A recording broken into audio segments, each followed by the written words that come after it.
Hello दोस्तों, आप लोग कैसे हैं। हमारी आज की कहानी है पश्चाताप। सौम्या जिंदा दिली की जीती जागती तस्वीर, उतनी ही सुंदर। दया तो मानो रोम रोम में भरा हो। शादी के बाद पति का परिवार कभी पराया नहीं लगा।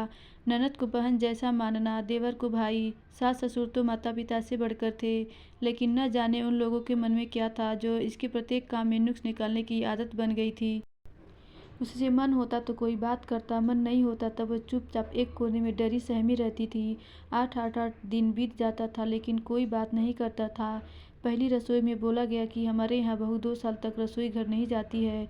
सौम्या ने सोचा माँ बोल रही है तब सही है।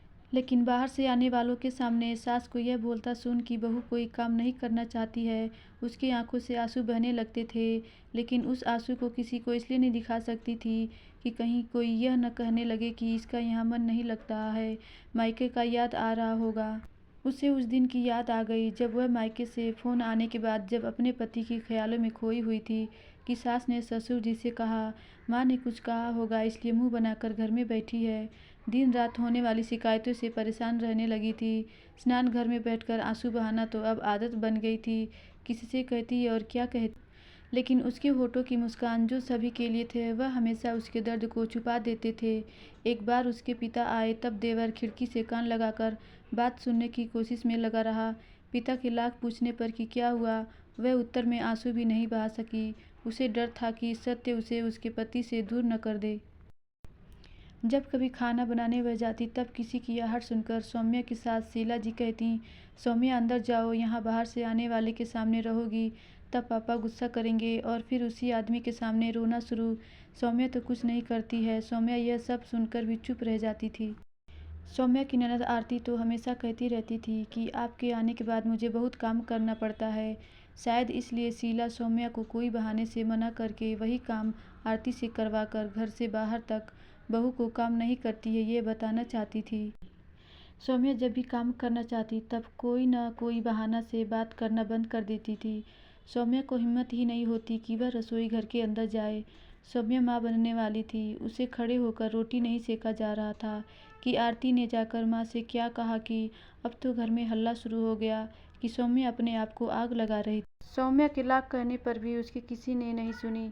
एक दिन सौम्या के पति सुनील ने जब यह सुना कि उसकी माँ सौम्या से यह कह रही थी कि काम नहीं करती हो, सिर्फ खाने आता है, जबकि अभी सौम्या माँ बनने वाली थी। सौम्या फिर भी अंदर ही अंदर रुक कर अपने बच्चे के लिए खाना खाई और अपने अंतर्मन में बोल उठी, माँ आप ही तो काम नहीं करने देती हो। सुनील माता पिता से आज्ञा लेकर सौम्या को अपने साथ कुछ दिनों के लिए ले गया। इसी बीच सौम्या का देवर सोहम की शादी लगी। बहुत धूमधाम से शादी संपन्न हुई। देवरानी के आते ही घर की रंगत बदल गई। जो अब तक राज कर रही थी उसकी एक नहीं चल रही थी क्योंकि वह सोहम की पत्नी थी और सभी बातों से अवगत थी।